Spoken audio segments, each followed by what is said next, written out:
ನಮಸ್ಕಾರ ರಿವ್ಯೂ ಚಾನಲ್ಗೆ ಸ್ವಾಗತ. ನಾನು ಸೌಖ್ಯ ಗಾಂವ್ಕರ್. ವಕ್ಫ್ ಆಸ್ತಿಗಳಿಗೆ ಕೊನೆಗೂ ಮಾಸ್ಟರ್ ಸ್ಟ್ರೋಕ್. ಹಲವು ತಿಂಗಳುಗಳ ಹಿಂದೆನೇ ಮೋದಿ ಮಹತ್ವಾಕಾಂಕ್ಷೆಯ ಈ ತಿದ್ದುಪಡಿ ಆಗೇ ಬಿಡುತ್ತೆ ಅಂತ ಭಾವಿಸಲಾಗಿತ್ತು. ಅದೇ ರೀತಿಯಲ್ಲಿ ಮಂಡನೆ ಮಾಡ್ತಾರೆ. ಆದರೆ ತೀವ್ರ ವಿರೋಧ ವ್ಯಕ್ತವಾದ ಕಾರಣಕ್ಕೆ ಜಾಯಿಂಟ್ ಪಾರ್ಲಿಮೆಂಟರಿ ಕಮಿಟಿ JPCಗೆ ಹೋಗುತ್ತೆ. ಇದು ಸುದೀರ್ಘ ವಾದ ಪ್ರತಿವಾದ, ಹಲವು ಮೀಟಿಂಗ್ಗಳು, ವಿವಿಧ ರಾಜ್ಯಗಳಿಗೆ ಪ್ರವಾಸ, ಜಿಲ್ಲೆಗೂ ವಿಸಿಟ್ ಹಾಕಿ ವಕ್ಫ್ ಬೋರ್ಡ್ಗಳ ಅಭಿಪ್ರಾಯ ಕೇಳಿ, ಎಲ್ಲ ಪಕ್ಷಗಳ ಅಭಿಪ್ರಾಯ ಕೇಳಿ ಜಾಯಿಂಟ್ ಪಾರ್ಲಿಮೆಂಟರಿ ಕಮಿಟಿ ಕೊನೆಗೂ ಈಗ ರಿಪೋರ್ಟನ್ನು ರೆಡಿ ಮಾಡಿತ್ತು. ಈಗ ಅದು 14 ತಿದ್ದುಪಡಿಗಳೊಂದಿಗೆ ಸಂಸತ್ ಸಮಿತಿ ಒಪ್ಪಿಗೆಯನ್ನು ಸೂಚಿಸಿರೋದು. ವಕ್ಫ್ ಕಾಯ್ದೆ 1995 ಕಾನೂನಿಗೆ ತಿದ್ದುಪಡಿ ಮಸೂದೆ ಕರಡಿನಲ್ಲಿ 14 ಬದಲಾವಣೆಗಳನ್ನು ಮಾಡೋದಕ್ಕೆ ಈ ಕುರಿತು ಸೂಚಿಸಲಾಗಿದ್ದ ಸಂಸದೀಯ ಜಂಟಿ ಸಮಿತಿ ಈಗ ಒಪ್ಪಿಗೆಯನ್ನು ಕೊಟ್ಟಿದೆ ಅನ್ನೋದು ಮಹತ್ವದ ಬೆಳವಣಿಗೆ. ಸೊ ಇನ್ನು ಯಾವುದೇ ಅಡೆತಡೆ ಇಲ್ಲ. ಅದನ್ನು ಬಹುತೇಕ ಬಜೆಟ್ ಸೆಷನಲ್ಲಿ ಮಂಡನೆ ಮಾಡುವಂಥ ಸಾಧ್ಯತೆ ಇದೆ.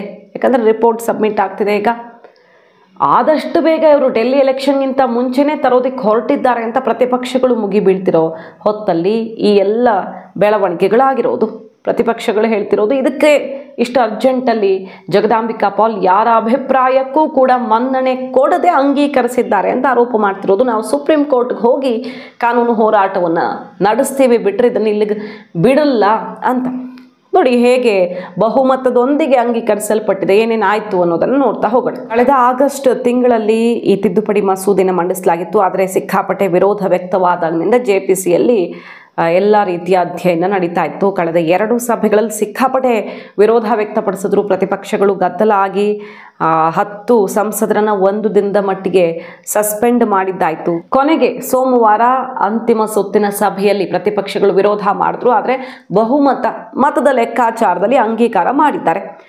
ಆಡಳಿತಾರೂಢ BJP ನೇತೃತ್ವದ NDA 16 ಹಾಗೂ ವಿಪಕ್ಷಗಳ 10 ಸದಸ್ಯರ ತಿದ್ದುಪಡಿಗಳ ಅಂಗೀಕಾರದ ಕುರಿತು ಸಭೆ ಸೇರಿದ್ದ ಜಂಟಿ ಸಂಸದೀಯ ಸಮಿತಿಯ ಸಭೆಯಲ್ಲಿ ಯಾವ ರೀತಿ ತೀರ್ಮಾನ ಆಗಿದೆ, ವೋಟಿಂಗ್ ಹೇಗಾಗಿದೆ ಅಂತ ಕೇಳಿದ್ರೆ 14 ತಿದ್ದುಪಡಿಗಳನ್ನು ಆಡಳಿತ ಪಕ್ಷದ ಸಂಸದರು 14 ತಿದ್ದುಪಡಿಗಳನ್ನು ಮಂಡಿಸಿದರು. ಅದಕ್ಕೆ 16 ಮತ್ತು 10 ಬಹುಮತದಿಂದ ಸ್ವೀಕಾರ ಆಗಿದೆ ಅದು. ಆದರೆ ವಿಪಕ್ಷಗಳು ಮಂಡಿಸಿದ 44 ತಿದ್ದುಪಡಿಗಳು ವಿಚಾರದಲ್ಲಿ 10-16 ಅಂದರೆ ಬಹುಮತ ಬಂದಿಲ್ಲ.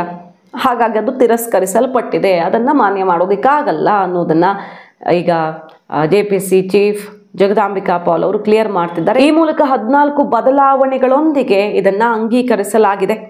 40,000 ಪ್ರಕರಣಗಳು ಬಾಕಿ ಉಳ್ಕೊಂಡಿರೋದು ಇದುವರೆಗೆ. ಪ್ರಸ್ತುತ ವಕ್ಫ್ ಮಂಡಳಿ ಭಾರತದಾದ್ಯಂತ 9.4 ಲಕ್ಷ ಎಕರೆಗಳಷ್ಟು ಆಸ್ತಿಯನ್ನು ಹೊಂದಿದೆ. 2ನೇ ಅತಿ ದೊಡ್ಡ ಆಸ್ತಿ ಹೊಂದಿರುವಂಥ ವಕ್ಫ್ ಬೋರ್ಡು ಇಷ್ಟೆಲ್ಲ ಹೆಂಗೆ ಸಾಧ್ಯ? ಕಳೆದ 3-4 ವರ್ಷಗಳಲ್ಲಿ ಎಷ್ಟು ದೊಡ್ಡ ಮಟ್ಟದಲ್ಲಿ ಬೆಳೆದಿದೆ. ಇದೆಲ್ಲ ಕಾಂಟ್ರವರ್ಸಿ ಕಾರಣ ಆಗಿತ್ತಲ್ಲ. ಈಗ ಎಲ್ಲಿ ಒಂದು ಪಾಯಿಂಟ್ ಕ್ಲಿಯರ್ ಮಾಡ್ತಿದೆ JPC, ಎಲ್ಲಿ ಡಿಸ್ಪ್ಯೂಟ್ ಇದೆಯೋ ಅದನ್ನು ಯಾರೂ ಇಟ್ಕೊಳ್ಳೋಕ್ಕಾಗಲ್ಲ. ಡಿಸ್ಪ್ಯೂಟ್ ಇಲ್ಲದೆ ಇರೋದು ಅವ್ರಿಗೆ ಸೇರುತ್ತೆ. ತಲೆ ಬಿಸಿ ಮಾಡ್ಕೊಳ್ಬೇಕಾಗಿಲ್ಲ. ವಕ್ಫ್ ಆಸ್ತಿ ಅವ್ರಿಗೇ ಸೇರುತ್ತೆ, ಅವ್ರ ಹತ್ರನೇ ಇರುತ್ತೆ. ಎಲ್ಲಿ ಡಿಸ್ಪ್ಯೂಟ್ ಇಲ್ವೋ ಅದೆಲ್ಲ ನೋಡಿ ಎಷ್ಟು ಕೇಸ್ಗಳಿವೆ ಆಲ್ರೆಡಿ ಅಂತ ಕೇಳಿದ್ರೆ ಮೇಲ್ನೋಟಕ್ಕೆ ಕಂಡು ಬರ್ತಿರೋದೇ 40,000 ಪ್ರಕರಣಗಳು ಬಾಕಿ. ಒಂದೊಂದು ಪ್ರಕರಣದಲ್ಲಿ ಎಷ್ಟೆಷ್ಟು ಸಾವಿರ ಎಕರೆಗಳ ಕೇಸ್ ಇದೆಯೋ ಏನೋ, 40,000 ಕೇಸ್ಗಳು ಬಾಕಿ ಇರೋದು. ಡಿಸ್ಪ್ಯೂಟ್ ಇದ್ದಿದ್ದೆಲ್ಲ ಸರ್ಕಾರ ವಶಪಡಿಸ್ಕೊಳ್ಳೋದು ಬಹುತೇಕ ಖಚಿತ. ಹಿಂದೆ ಆ ಪಾಯಿಂಟನ್ನು BJP ನಾಯಕರು ಹೇಳಿದರು. ಈ ತಿದ್ದುಪಡಿ ಮಸೂದೆ ಬಂದುಬಿಟ್ರೆ ಎಲ್ಲ ಪಾರದರ್ಶಕ ಆಗುತ್ತೆ. ಇನ್ನು ಮುಂದೆ ಆಗೋದೆಲ್ಲ ಕಾನೂನು ಚೌಕಟ್ಟಲ್ಲಿ ಜಿಲ್ಲಾಧಿಕಾರಿಯ ಮೂಲಕವೇ ಫೈನಲ್ ಆಗುತ್ತೆ. ಪ್ರತಿಯೊಂದಕ್ಕೂ ದಾಖಲೆ ಬೇಕಾಗುತ್ತೆ. ಈಗ ಆಲ್ರೆಡಿ ಆಗಿಬಿಟ್ಟಿದೆಯಲ್ಲ, ಎಷ್ಟೋ ಆಸ್ತಿಗಳು ಪರಮಾಧಿಕಾರದ ಮೂಲಕ ವಕ್ಫ್ ತಗೊಂಡಿರೋದಿದೆ. ಆದರೆ ಅದು ಡಿಸ್ಪ್ಯೂಟ್ ಹಾಕ್ಕೊಂಡು ಉಳ್ಕೊಂಡಿರೋದಿದೆ. ಈಗ ನೋಟಿಸ್ ಕೊಡ್ತಾರೆ.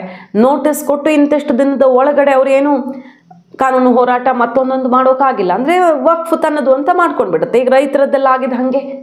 ಎಷ್ಟೋ ಜನಕ್ಕೆ ಗೊತ್ತೇ ಇಲ್ಲದೆ ನೋಟಿಸ್ ಬಂದಾಗ ಪಹಣಿ ತೆಗೆದು ನೋಡಿದಾಗ ಗೊತ್ತಾಗಿರೋದೆಲ್ಲ ಇದೆ. ಹಾಗಾಗಿ ಡಿಸ್ಪ್ಯೂಟ್ ಇರೋದೆಲ್ಲ ಸರ್ಕಾರ ವಶಪಡಿಸ್ಕೊಳ್ಳುವಂತಹ ಸಾಧ್ಯತೆ ಇದೆ. ಅಥವಾ ಅದನ್ನು ಬೇರೆ ಸ್ವರೂಪದಲ್ಲಿ ನ್ಯಾಯ ದೊರಕಿಸ್ಕೊಡ್ಬಹುದು ಸರ್ಕಾರ. ಒಟ್ಟಿನಲ್ಲಿ ಈಗ 14 ಬದಲಾವಣೆಗಳೊಂದಿಗೆ ಆ ಬಿಲ್ಲನ್ನು ಈಗ ಮತ್ತೆ ಮಂಡಿಸ್ತಾರೆ. ಕಿರಣ್ ರಿಜಿಜು ಅವರು ಬಹುಶಃ ಇದನ್ನು ಈ ಬಜೆಟ್ ಸೆಷನ್ನಲ್ಲಿಯೇ ಮಂಡಿಸುವಂತಹ ದಟ್ಟ ಸಾಧ್ಯತೆಗಳಿವೆ. ಆ ಮೂಲಕ ಮೋದಿ ಸರ್ಕಾರ ವಕ್ಫ್ ಅನ್ನೋದು ಸಂವಿಧಾನದಲ್ಲಿ ಇಲ್ಲ ಅದನ್ನು ಪದೇ ಪದೇ ಸ್ವತಃ ಪ್ರಧಾನಿ ಮೋದಿ ಅವರೇ ರಿಪೀಟ್ ಮಾಡಿದರು. ಅಮಿತ್ ಶಾ ಅವರು ಕೂಡ ಮಹಾರಾಷ್ಟ್ರ ಎಲೆಕ್ಷನ್ ಟೈಮಲ್ಲಿ ಹೇಳಿದರು, ರೈತರಿಗೆ, ಬಡವರಿಗೆ, ಹಾಗೆ ಹಿಂದೂ ಮಠ ಮಂದಿರಗಳಿಗೆ ಅದು ಹೆಂಗೆ ಅನ್ಯಾಯ ಆಗತ್ತೆ, ಮಾಡೇ ತೀರ್ತೀವಿ, ಹಾಗಾದರೆ ಎಲ್ಲರ ಆಸ್ತಿನೂ ಕಬಳಿಸೋಕೆ ಬಿಡೋಕ್ಕಾಗತ್ತಾ ಅಂತ ಸವಾಲು ಹಾಕಿದರು. ಮೋದಿ ಸಂವಿಧಾನದಲ್ಲಿ ಏನಿದೆಯೋ ಅದನ್ನು ನಾವು ಈ ದೇಶದಲ್ಲಿ ನಡೆಯೋದಕ್ಕೆ ಬಿಡ್ತೀವಿ, ಇಲ್ಲದನ್ನು ಕಿತ್ತು ಹಾಕ್ತೀವಿ ಅನ್ನುವಂಥ ಮೆಸೇಜನ್ನು ಕೊಟ್ಟಿದ್ರು. ಪೂರ್ತಿಯಾಗಿ ಕಿತ್ತು ಹಾಕೋದು ಅಂತ ಅಲ್ಲದಿದ್ರು ಕೂಡ ಡಿಸ್ಪ್ಯೂಟ್ ಇರುವ, ಅಂದರೆ ದಾಖಲೆಗಳು ಸರಿಯಾಗಿಲ್ಲದ ಆಸ್ತಿಗಳು ಸರ್ಕಾರದ ವಶವಾಗಬಹುದು. ಆ ಮೂಲಕ ಬಡವರಿಗೆ ಅದನ್ನು ಕೊಡುವಂಥ ಅಥವಾ ಬೇರೆ ಯಾವುದೇ ನ್ಯಾಯ ಕೊಡಿಸುವಂಥ ಪ್ರಯತ್ನ ಆಗಬಹುದು. OIC ಹೇಳಿದ್ದನ್ನು ನಾವು ಹಿಂದಿನ ರಿಪೋರ್ಟ್ ಮಾಡಿದ್ವಿ. ವಕ್ಫ್ ಸತ್ಯವನ್ನು OICನೇ ಒಪ್ಕೊಂಡ್ರಲ್ಲ ಅಂತ. ಬರೀ ಉತ್ತರ ಪ್ರದೇಶದಲ್ಲಿ ಒಂದೇ ಲಕ್ಷಗಟ್ಟಲೆ ಎಕರೆ ಡಾಕ್ಯುಮೆಂಟ್ಸ್ ಇಲ್ಲ. ಅದೆಲ್ಲ ಹಾಗಾದರೆ ಇವ್ರು ಕಿತ್ಕೊಂಡು ಬಿಡ್ತಾರಾ? ನಮ್ಮ ಮಸೀದಿ, ದರ್ಗಾ ಆಸ್ತಿ ಎಲ್ಲ ಕಿತ್ಕೊಂಡು ಬಿಡ್ತಾರಾ? ಅದು ಹೆಂಗೆ ಬಿಡೋಕ್ಕಾಗತ್ತೆ ಅಂತ ಕೇಳಿದ್ರು. ಆ ಮೂಲಕ ಡಾಕ್ಯುಮೆಂಟ್ಸ್ ಇಲ್ಲದೆ ಇರೋದನ್ನು ಒಪ್ಪಿಕೊಂಡಿದ್ರು. ಸೊ ಅವೆಲ್ಲದಕ್ಕೂ ಕೂಡ ಸರ್ಕಾರ ಬಿಗ್ ಶಾಕ್ ಕೊಡುವ ಸುಳಿವು ಕೊಡ್ತಿದೆ. ಕೊನೆಗೂ ಈಗ JPC ಸುದೀರ್ಘ ಅಧ್ಯಯನದ ಮೂಲಕ, ಎಲ್ಲರ ಮಾಹಿತಿ ಕಲೆ ಹಾಕುವ ಮೂಲಕ, ಅಭಿಪ್ರಾಯ ಸಂಗ್ರಹದ ಮೂಲಕ ಈಗ ಅಂಗೀಕರಿಸಿರೋದು. ಆದರೆ ಇದ್ರ ವಿರುದ್ಧ ತೊಡೆತಟ್ಟಿದ್ದಾರೆ ಪ್ರತಿಪಕ್ಷಗಳ ನಾಯಕರು. ಬಹಳಷ್ಟು ಪಕ್ಷಗಳು ಹೇಳ್ತಾ ಇರೋದಿಷ್ಟೇ, ನಾವು ಸುಪ್ರೀಂ ಕೋರ್ಟ್ಗೆ ಹೋಗ್ತೀವಿ, ಅದೇನು ಮಾಡ್ತಾರೋ ಮಾಡ್ಕೊಳ್ಳಿ ಅಂತ. ನೋಡಿ, TMC ಸಂಸದ ಏನು ಹೇಳಿದ್ದಾರೆ, ಜಂಟಿ ಸಂಸದೀಯ ಸಮಿತಿ ಅಧ್ಯಕ್ಷ BJP ಸಂಸದ ಅವ್ರು ನಮ್ಮ ಮಾತು ಕೇಳೇ ಇಲ್ಲ, ನ್ಯಾಯಸಮ್ಮತವಾಗಿ ಚರ್ಚೆಗೆ ಅವಕಾಶನೂ ಕೊಟ್ಟಿಲ್ಲ, ಪ್ರತಿಪಕ್ಷಗಳ ಸಂಸದರಿಗೆ ಸಮಿತಿ ಸಭೆಗಳಲ್ಲಿ ಮಾತಾಡೋಕ್ಕೂ ಅವಕಾಶ ಕೊಟ್ಟಿಲ್ಲ, ಕಡೆಗೆ ಅವ್ರಿಗೆ ಏನು ಬೇಕಿತ್ತು ಅದನ್ನು ತಿದ್ದುಪಡಿ ಮಾಡೋದಕ್ಕೆ ಶಿಫಾರಸು ಮಾಡಿಸ್ಕೊಂಡು ಬಿಟ್ಟಿದ್ದಾರೆ. ಪಾಲ್ ಅವರು ಪ್ರಜಾಪ್ರಭುತ್ವವನ್ನು ಕೊಂದು ಹಾಕಿದ್ದಾರೆ. ಇದು ಅತ್ಯಂತ ಕರಾಳ ದಿನ, ಪ್ರಜಾಪ್ರಭುತ್ವದ ಪಾಲಿಗೆ ಕರಾಳ ದಿನ ಅಂತ ಸಿಡ್ದೆತ್ತಿರೋದು. ಇನ್ನು ನಾಸೀರ್ ಹುಸೇನ್ ಕಾಂಗ್ರೆಸ್ ಸಂಸದ ಏನು ಹೇಳ್ತಾರೆ ನೋಡಿ, ಜಂಟಿ ಸಂಸದೀಯ ಸಮಿತಿಯಲ್ಲಿ ಸದಸ್ಯರಾಗಿ ಯಾರ್ಯಾರಿದ್ರೋ ಹೆಚ್ಚಿನವರು ತಿದ್ದುಪಡಿ ವಿರೋಧಿಸಿದ್ದಾರೆ. 98% ಸದಸ್ಯರು ವಕ್ಫ್ ತಿದ್ದುಪಡಿ ವಿಧೇಯಕವನ್ನು ವಿರೋಧಿಸಿದ್ದಾರೆ. ತಿದ್ದುಪಡಿಗೆ ಸೂಚಿಸಲಾದ ಅಂಶಗಳನ್ನು ಬಿಡಿಯಾಗಿ ಚರ್ಚೆ ಮಾಡೋದಕ್ಕೆ ಅವಕಾಶನೇ ಕೊಡಲಿಲ್ಲ ಅಂತ ಹೇಳ್ತಾರೆ. ಇನ್ನು ಶಿವಸೇನೆ ಸಂಸದ, ಈ ಜಂಟಿ ಸಂಸದೀಯ ಸಮಿತಿ ಅನ್ನೋದು ಒಂದು ದೊಡ್ಡ ಜೋಕ್ನಂತೆ ಕಾಣಿಸ್ತಾ ಇದೆ, ಯಾಕಂದರೆ ಯಾರ ಮಾತಿಗೂ ಅಲ್ಲಿ ಅವಕಾಶ ಸಿಕ್ಕಿಲ್ಲ ಅಂತ ಅಭಿಪ್ರಾಯ ವ್ಯಕ್ತಪಡಿಸಿದ್ದಾರೆ. DMK ಇವರು ಎಲ್ಲ ವಿರುದ್ಧ ಮಾತನಾಡಿದ್ದು, ನಾವು ಸುಪ್ರೀಂ ಕೋರ್ಟ್ಗೆ ಹೋಗುವಂತಹ ಮಾತುಗಳನ್ನು ಆಡ್ತಿದ್ದಾರೆ. ಇದು ಇಲ್ಲಿಗೆ ಮುಗಿದು ಹೋಗುತ್ತೆ ಅಂದ್ಕೊಳ್ಬೇಡಿ ಅಂತ. ಈ ಮೂಲಕ ಒಂದಂತೂ ಸ್ಪಷ್ಟವಾಗ್ತಿದೆ, ಮೋದಿ ಅತಿ ದೊಡ್ಡ ಹೆಜ್ಜೆಯೊಂದನ್ನು ಇರಿಸೋದಕ್ಕೆ ಮುಹೂರ್ತ ಫಿಕ್ಸ್ ಆಗಿದೆ ಅನ್ನೋದು. ಮಾಹಿತಿ ನಿಮ್ಗೆ ಇಷ್ಟ ಆಗಿದ್ರೆ ಮಿಸ್ ಮಾಡದೆ ನಮ್ಮ ಚಾನಲ್ನ ಸಬ್ಸ್ಕ್ರೈಬ್ ಮಾಡಿ, ನಿಮ್ಮ ಅಭಿಪ್ರಾಯ ಕಮೆಂಟ್ ಮಾಡಿ ತಿಳಿಸಿ. Thank you.